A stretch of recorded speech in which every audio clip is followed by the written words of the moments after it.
is only the second time I've ever left my little baby at home, in case there's a crisis. My story is called Breaking Weather, which is slang for when a cop pulls a gun from his holster. And it's a story about how I went on a ride along with the LAPD a few years ago.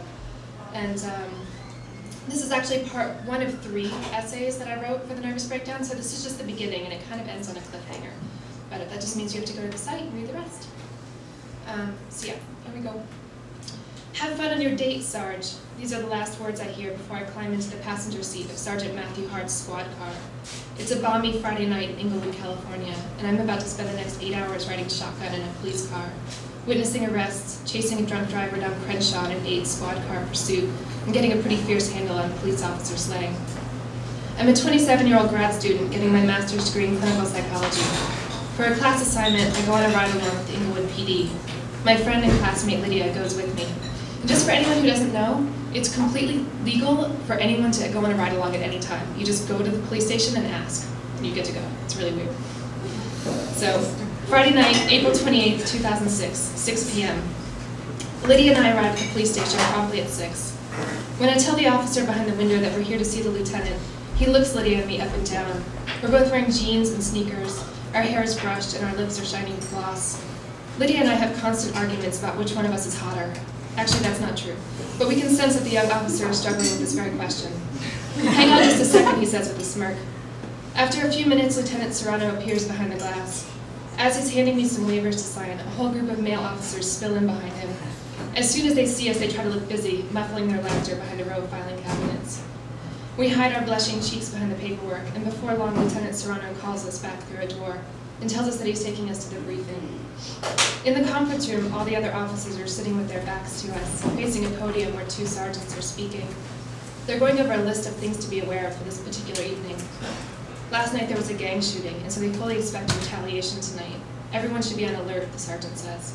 My heart starts pounding. Are we really doing this? What if we get in the middle of some kind of gang war? I wonder briefly if they'll give us bulletproof vests to wear. The atmosphere in the room is lively and jovial. It's Friday night in Inglewood, and these cops are ready to go. Several officers make jokes and call out sarcastic comments that are met with mirth from the sergeants. Lieutenant Serrano points out 3 very quiet officers in the front row who haven't said a word or turned around. He explains to me that they're cadets. One of them keeps getting up to answer a ringing phone, but every time he reaches for it, it stops ringing. I found out later that one of the female officers was calling it from her cell phone. There are a lot of practical jokes within the force. After the briefing, Lieutenant Serrano tells Lydia and me that we'll be splitting up. One of us will ride with the sergeant, and the other will ride with a team of officers. I panic. All along, I've imagined Lydia and me riding together in the back of the police car, giggling, feeling nervous together, being embarrassed. We look at each other. Oh well, we shrug. Neither of us is about to argue with Lieutenant Serrano. Lydia leaves with the officers, a young white woman and a young Latino man. I try to look cool while I wait for the sergeant. I kind of mill around the room and pretend to look at the photos on the wall. Finally, the sergeant comes out. Hi, I'm Matt, he says. We shake hands. Sergeant Matthew Hart is in his early 50s, tall and trim. He's got a mustache and looks a little like Tom Selleck. I follow him down the hall and out into the parking lot. As we climb into his cruiser, an off-duty officer walks by and yells out, "Have a good date, Sarge." He chuckles, and I try to pretend like I didn't hear.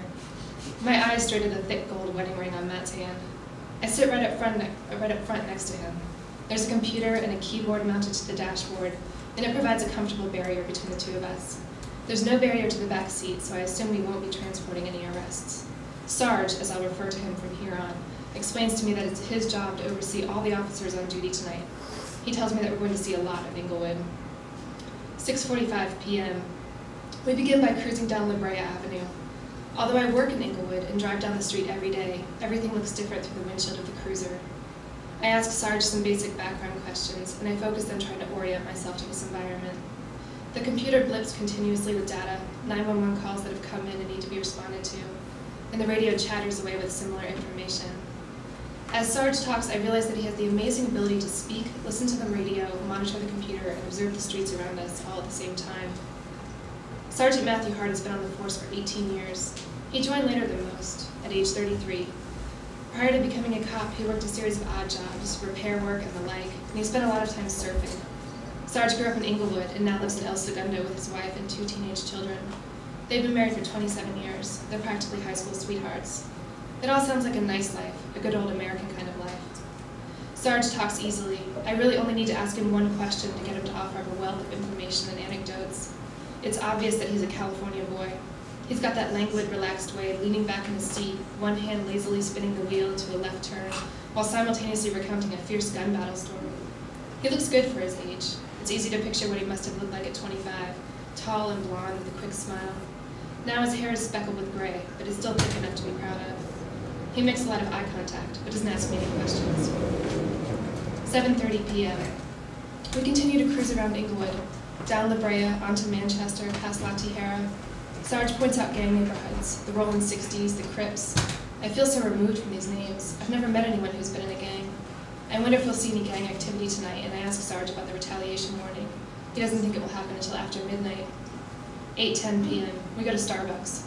Sarge orders a mocha latte, and I just ask for a bottle of water. I offer Sarge a couple of dollars, but he waves my money away, pulling a 50 out of his wallet. At the window, the young Latina cashier waves his money away too. You're all set, officer. I remember that when I worked at Ben & Jerry's in high school, we were required to give free ice cream to police officers. They came in all the time. Sarge's cell phone rings. He's got one of those fancy razor-thin phones. The ringer plays the Top Gun theme song. It's his wife. Hi, honey, he says. They talk about his daughter. She pulled a muscle at a volleyball competition, but she's okay. As we cruise by a Burger King, we see a squad car parked outside, the roof lights on. Sarge hangs up with his wife and parks. We both go inside. There's an elderly black woman on the floor by one of the tables. She's conscious, but she doesn't look so hot. A pool of Coca-Cola near her face reflects the fluorescent lights overhead, and there's a half-eaten Whopper a few inches from her extended arm. When I look away, I see Lydia standing next to her two cops. I walk over and stand with them, and then we all just stand around as the paramedics help the old woman onto a stretcher. One of the paramedics pulls about 6 prescription bottles from the woman's purse. Vicodin and Xanax are a couple of the names I recognize. As we're standing there, a new call comes in over the walkie-talkies. There's a street fight going on somewhere, and people are hitting each other with shovels. Let's go, Sarge says. We all head out and jump into the squad cars. Lydia's car turns on the lights and sirens and peels out onto La Brea. We follow suit. They make a left at the first intersection, but we continue on straight. Sarge says he likes to take a different route in these situations because often people don't see the second squad car coming. Sarge is driving really fast. I check to make sure my seatbelt is tight, and I grip the side of the door. We're flying down La Brea, which feels insane because it's after 8 on a Friday night and there's traffic everywhere. The siren is blaring and the cars are stopping in the middle of the road and pulling to the side, so my heart is pounding. This is fucking thrilling. Sarge is yelling at the cars who don't respond fast enough, and he manipulates the spotlight to alert them to our presence. We make a sudden left and the road opens up. Sarge guns it. My eyes go to the tiny airbag sign in front of me. 8:14 p.m. Sarge veers the cruiser to the left again, into a subdivision of little apartment buildings. I'm looking out the window at some spectators standing on the sidewalk when I realize we're about to come head-to-head with a red Bronco. There's a young black man behind the wheel and no one else in the car. He attempts to drive around us, but Sarge keeps the cruiser pointed straight at him and pushes down on the gas. There's a police car behind the suspect and another one off to our right.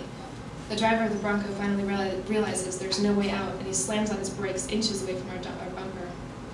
Sarge shines the spotlight right into the windshield of the Bronco, opens his door, pulls out his gun, and screams, "Put your hands where I can see him!" Sarge is crouched behind his open door, holding the gun between his two hands, aiming it right at this guy's head. I look back at the suspect. He's terrified. My heart is pounding, and I can feel a lump form in my throat. He's just a kid, I realize. Whoever else had been in the street is gone, and this kid is all by himself, facing off with a bunch of cops. He's pushing his hands dramatically at the windshield before him. His palms are luminescent in the spotlight. Suddenly, my door is flung open, and a female cop is crouching next to me. She's got a shotgun in her hands. "Put your hands in the fucking air," she screams. The suspect waves his hands at the windshield again. She cocks the shotgun with a loud double crack. Holy shit, I think, sliding down in my seat. I'm directly across from this kid, but because of the spotlight, he can't see me. "I'll let you know if I'm going to shoot," she says to me. "Cover your ears, because it'll be really fucking loud." That's it.